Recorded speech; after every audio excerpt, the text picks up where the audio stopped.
Okay. Ang gagawin natin ngayon ay paano ba gamitin ang ProTools 12. Open natin.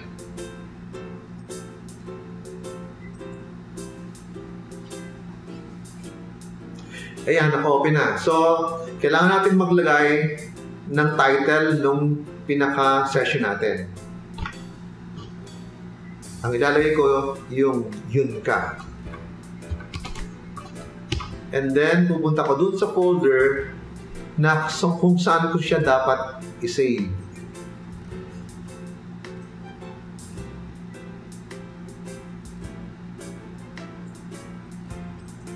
Ito.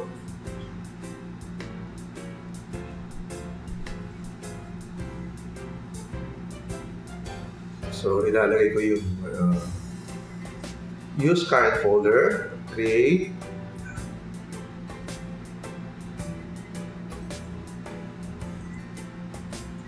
sample rate, ginawa kong 48.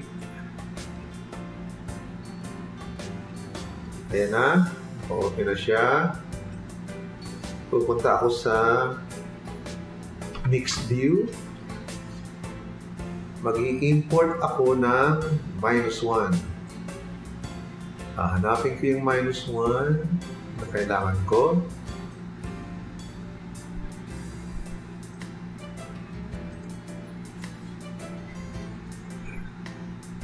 And then, pupunin ko siya.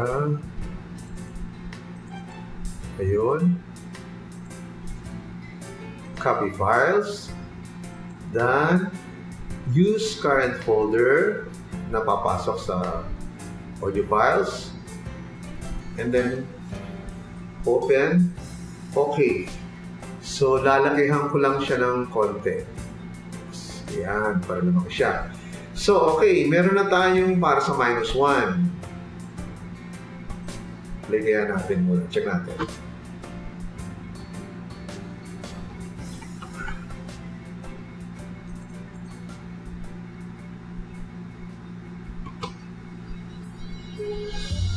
Yan, tumutunog. Okay, stop natin. And then,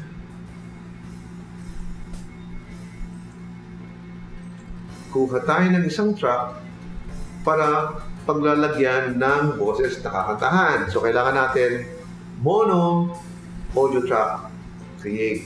So, andyan na siya. So, lalagay ko na yung pangalan ko dyan. Vehnee. Okay. So, balik ako sa mix view. Ito, kailangan assign ko dun sa interface na gagamitin ko. Ang gagamitin kong interface ay yung audience. So, i-assign ko siya sa 2. And then, i-engage ko yung recording. So, assign ko siya. Playback engine.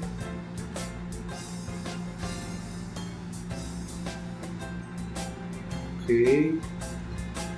Kailangan ko iangat ang volume.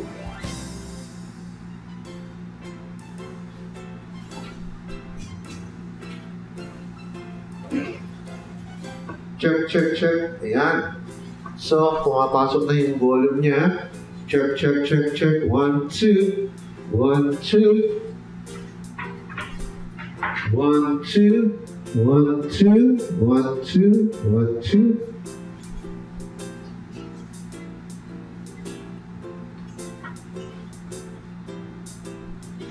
Try natin na mag-record. Punta tayo sa edit view.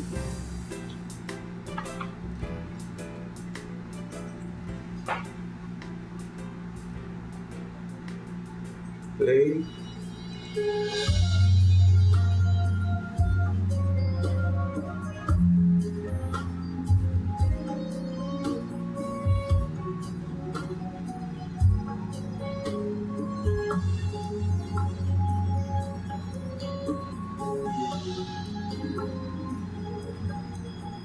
Unang kita pa lang sa'yo'y nabihat mo Sa ngiti mo na kay tamis ay naakit ako. Araw-araw kitang naiisip, kasama ka maging sa panaginip. Bakit nga ba ang puso'y di mapigil na umibig sa'yo?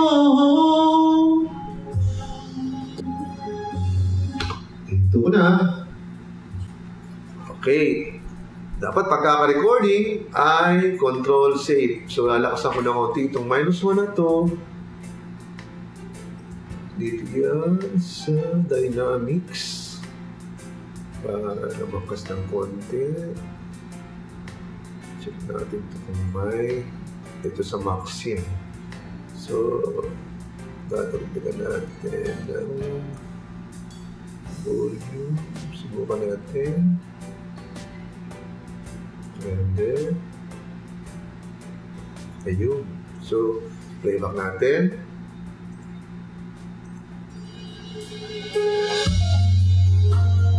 Ayun. Doon sa may boses. Pinakailan sa'yo nabihat ko sa ating chorus. Yun ka nahanap ko sa tuwina.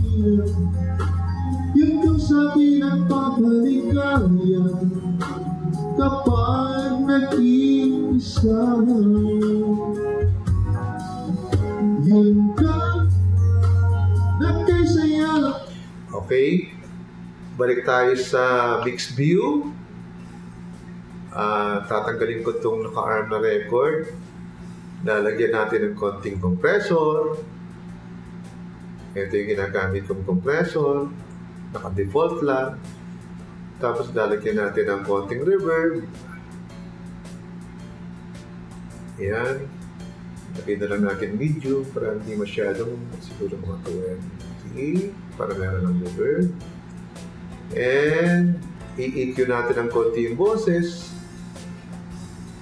EQ. Ayan. May mga preset dito. So, tanggalin lang natin yung pinakamadi na tunog. Mailbox. Ayan. So, kunwari, yan ang yan ang EQ ng boses. Pakinggan natin.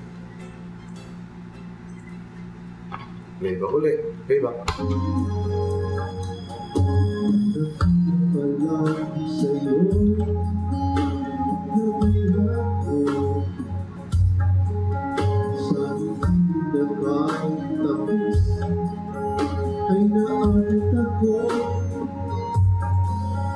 Araw-araw kita naiisip, kasama ka sa... So, halos okay na siya. And itong hit maganda to. Pwedeng gamitin kasi nagiging warm up tunog. Subukan natin. Diba? Bakit na ba ang puso di mapigil na umibig sa'yo? Ayun, so nakita niyo yung proseso kung paano gumamit ng ProTools 12 and sana meron kayong natutunan. Kung may mga tanong kayo, mag-post lang kayo at kung kaya ko sagutin, sasagutin ko kayo. Maraming salamat po.